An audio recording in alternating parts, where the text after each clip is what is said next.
Hello friends, myself Shrirang Korde. We have up to now learned lot of things with respect to arrays. Now comes a time where we will understand how do arrays and pointers work together. So let's get going. Why? Because it's a very important topic and we will see its usage as we proceed forward. So let's say that I have declared an array and I have initialized it to few numbers here, say 10, 20, 30, 40, 50. So 5 numbers, 5 elements essentially I have initialized it. Now basically I want to have a pointer which will point to this array. Now is it going to be completely different from the knowledge that we have up to now with respect to pointers? The answer is no. We are going to rely on that knowledge and we are going to make use of it. Why do I say that? Suppose if I have a variable, say int x is equal to 10, and then if I have used a p pointer p, then what I have done is up to now is like I could have done it like this ampersand x, and then if I want to basically print the value of x, then we have used value of operator, that means star of ampersand of x, which essentially means star of p, and then it basically helps us to print the value of the variable x. And we know this and we have done all these things in our earlier videos. So on the similar lines now, why don't I have a pointer which will point to the array? Now as we now know, like this particular 10 element, then 20 element, 30 element, they are all in the contiguous or consecutive memory locations. That means if I basically have a pointer which points to the starting of the array, then using that pointer which points to the starting, I can always access the further elements. Why? Because we know it's essentially depending on the data type, they are those many bytes away as per the address, and we have seen that in our previous video. So again, what I am telling you is not completely new. We have seen this earlier. Okay, so let's use that now approach, and we will basically have a pointer. So what we now can have is we will have a say p, okay, which essentially is a pointer. So we have declared a declare a integer int pointer. Okay, so I'm just putting it in the short form. So now what we will do is, as I just mentioned to you, we will basically have this pointer to contain the address of array. That means the starting address of array. That is very important. So how can I give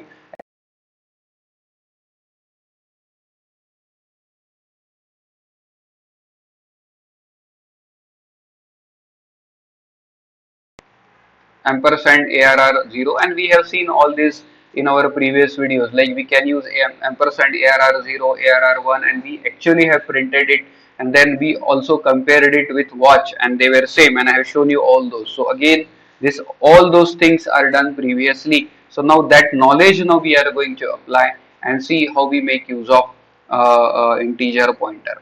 So this is a start address. At times it is also called as base address of array. Start address or base address of array. Now start address and base address of array is basically fixed. So this is fixed. Okay. Now that means now I basically have p, and now I know that p basically is pointing now towards, that means it contains the address of start address of the array. Some people use just like this, p is equal to arr. So this is one and the same thing. The reason I am giving this is a shorter form. So either I can do very clearly ampersand of arr0, or even if I just do arr, it is the same thing. I am assigning, that means it is a start address, same thing. Okay. So whichever way you are comfortable, you can use it. This tells very clearly over a period of time, people who are habituated to programming, they use this approach. Okay, so it doesn't matter, either of that we can use. Okay, so this is a alternative notation, alternative way of writing. Okay, so now we have p of p array, we now have rather we have the p pointer. Now I can use this p and I can print all these elements which are there in the array, like 10, 20, 30. So how do I do that? So let's see it in action. So if I can write a loop, say for I is equal to 0, and then I know there are 5 elements in this current array, so I can just increment do this I plus plus, and then if I want to print, then I can just print use the printf, and I can just say d %d. I'm just doing it 2 times, and then we will use tab because we want to print the elements. And now I'm going to do ARR of I, so which we know this technique, and then I can do star of p. I can do star of p. Now some people find it little difficult to understand what I am doing star of p. Okay, so and then basically I can increment the pointer. Okay, so I can increment the pointer and I can do p plus plus here. So the way in which I can do is either I do p plus plus or I can do p is equal to p plus 1. So I am incrementing the pointer. That means what will happen now, this particular loop. So let's run this loop and then I will explain you what exactly is happening so that you will understand what exactly we are trying to do. So let me just execute this line, this code. Now you can see this, what has happened. 10, 10, 20, 20, 30, 30, 40, 40, 50, 50. Why? So that means this anyway we know. This is the index way or subscripted way of printing the array elements. Now here what we have done is P basically has the starting address. So we have done star, that means value at that address. So what we did essentially is value at address. That is what we have done, which we have done earlier also with respect to a single variable, and I have shown you that earlier. So here what is happening, value at address. Now we increment the address. So what exactly we are doing is this is the way we are incrementing the address. So we increment the address. Okay. So either you do p is equal to p plus 1 or we just use the shortcut which is p plus plus. Okay. So let's execute it once again. And now you will see 10 10. So the first one is printed with this, and then star of p basically 10. Then if p was incremented, so it basically pointed to the next memory location, so it printed 20. That means ARR of 1, then ARR of 2, ARR of 2 is 30, so star of that essentially is 30, then 40 and then 50. So like that basically it's going to print all those elements using the pointer notation. Now many people also find it little difficult to do this. Okay, so I will just show you another easier way or another way where people do this. Okay, so what they can do, they can simply use the indexing mechanism, and it is the same as the subscripted mechanism. Okay, so we are now using the indexing mechanism or subscripted mechanism. Subscripted one approach we are using, and now we don't require this incrementing of the address. Okay, so now ARR of I anyway you know, so let me just give here backslash in so that it goes on the next line. Okay, and this is, and I will just say put something here second time. Okay, so that you know there is a difference, second time will come, that should get printed. Okay, so second time, something like that I will put.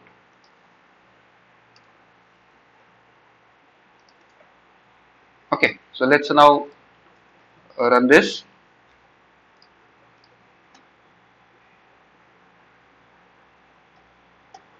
Now you see what has happened.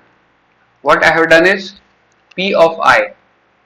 Okay, and then basically what has happened, second time this is printed.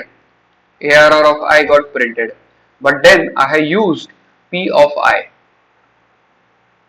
I use P of I, and then because of that, this particular thing P of I essentially is giving me the address, which is not going to help us. Okay, so what we now need to do is we can simply do this star of P of I.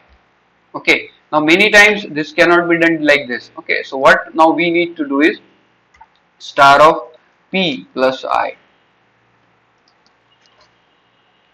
So now let's run this.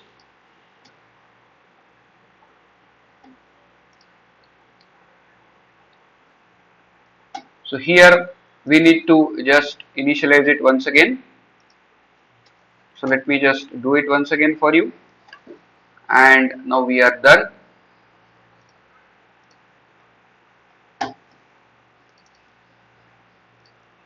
Okay, so let me just run this now.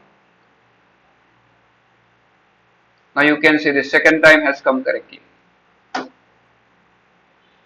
So the way in which I am showing you here, what has happened, P, here P got incremented, and because of that P was obviously at some place where it didn't have any important information, or it didn't have any, it basically had garbage. Okay, so when I just did P of I, it basically printed some address or whatever, and it was a garbage. Okay, that's what I showed you. Then I did star of P plus I, still it will not print. Why? Because P was away. P now will be brought back by doing this ampersand of ARR of 0, or we can simply right now we will use P of ARR, which is the one and the same thing, and then second time should get printed. Okay, now here I don't want to basically have this, so here I will just do printf, and then we can have backslash n, so that it goes to the next line. Okay, and every line need not go. So now you can see this second time obviously it's going to come, and then 10 10 whatever. Okay, so 10 20 20. So here itself we can just put second time. Okay, so that even we don't get this junk, and then it looks neat.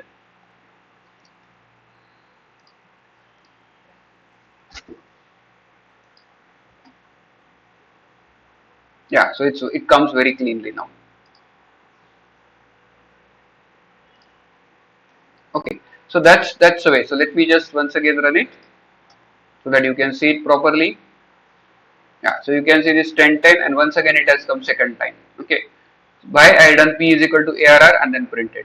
Now is this really, because many people also find it difficult to use this notation. Okay, so let's put here percentage D once again one more time, and now I will just say P of I. I will do P of I. Okay, and then let me just go here and run this. So you can see this three times it has come: 10 10 10, 20 20 20, 30 30 30, 40 40 40, and 50.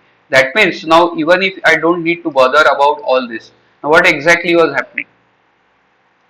So here now P was pointing to, or P is pointing to the starting address of the array, which I have told you. P is equal to, either you can write P is equal to ARR or ampersand of ARR. Okay, now this is what, let's concentrate on this now. So ARR of I directly prints the array elements, no issues here. Now concentrate on P of I. So what happening is that P of I essentially the subscripted variable, P of 0 essentially is going to give me the value which is essentially pointed at this 10. That's why you can see, so you can see this 10 getting printed. Okay, so let's see it here. So that's why you see this last 10 getting printed. Okay, so P of I is a subscripted way of printing. Okay, so it's same as doing ARR of I. So many people use this here. Okay, now however some of the people who are very comfortable with pointer, they are going to use this. Why? Because this makes them very logical way of understanding. Why? Because P now contains the starting address, and to that starting address I add first 0. So obviously it's, and then star of that, so it's going to give me 10. Okay, so that's very clear. So this is going to give me 10. Then I will become 1. So start to the start address I add 1. So obviously it's going to now point to the next element, which is 20. So star of that, that means the address which is with 20, so it's going to give me 20, like that. Okay, so that's the way. So if you still are having a little doubt, we can basically just put a breakpoint here. We can have a breakpoint here second time, and then let's see this. Okay, so here this can be the breakpoint, and then we can have a breakpoint in the end. Okay, and let's run this. So we will debug this file. So let me just close all this. Okay, and now we will, let me debug this. Okay, and I will just comment out these lines so that you don't need to worry. I will also comment out this line, and now I will debug.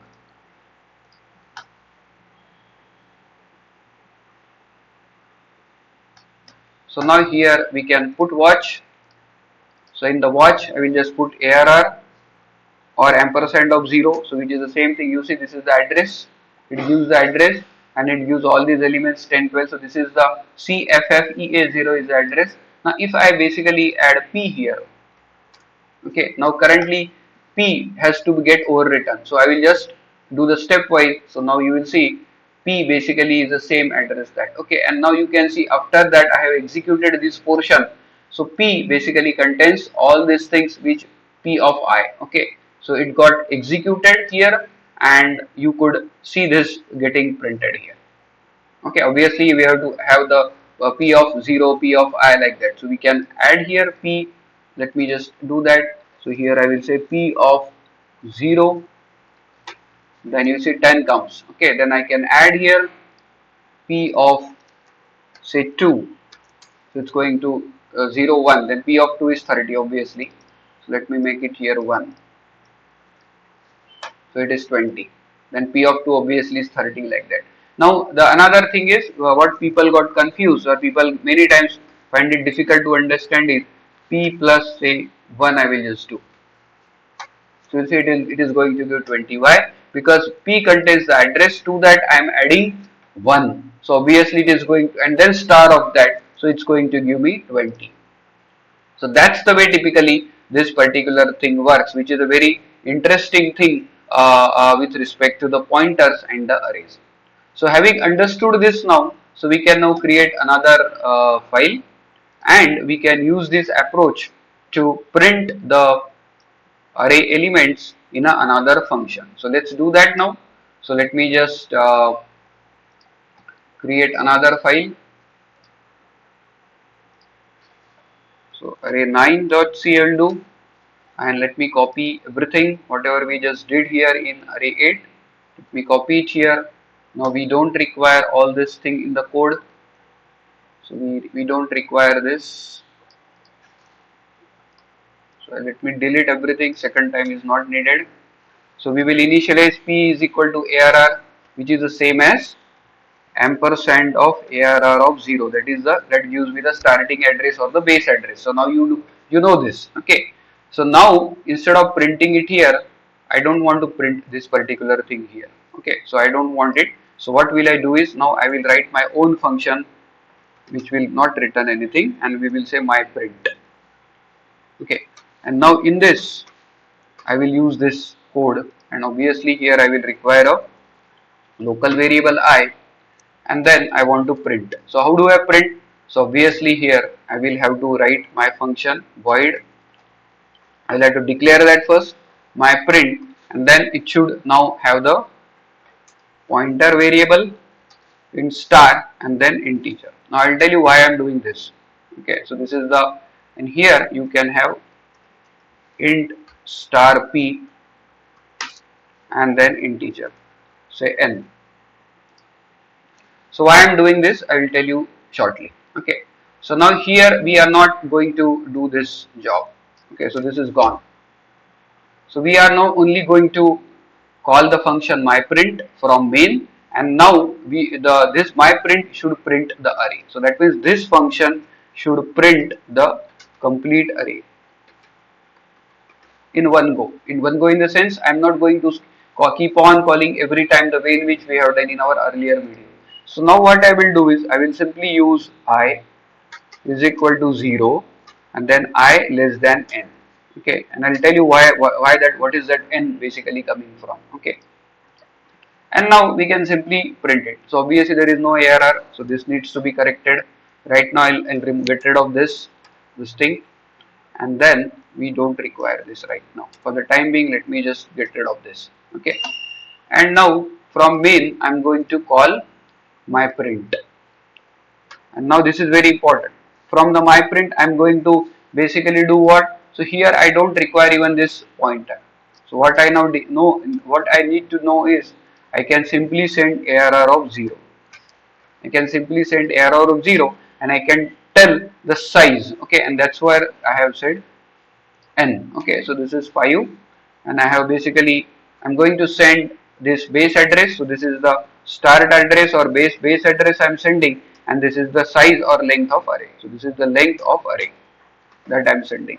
Now you will see I'm just sending this. So here I'm using collecting it. So that means what internally will happen will be here. Let me just write it. So this is the same as doing p is equal to small p is equal to ARR, or essentially ampersand of ARR of 0, which we just did in the previous file. Okay, so the same thing will internally happen when this particular call will happen. P will be is equal to ampersand of ARR of 0, which is the same as ARR. Okay, so it doesn't matter. And then you have told the n. So here that's why I used n. And then using this subscripted option, I can simply print the value. Okay, so let's me now do this, run this code. You can see this, it has printed. So that means my print function has printed 10, 20, 30, 40, 50. Now I could have used the same thing which I told you, %d, I could do it here, and then I could use star of p plus I,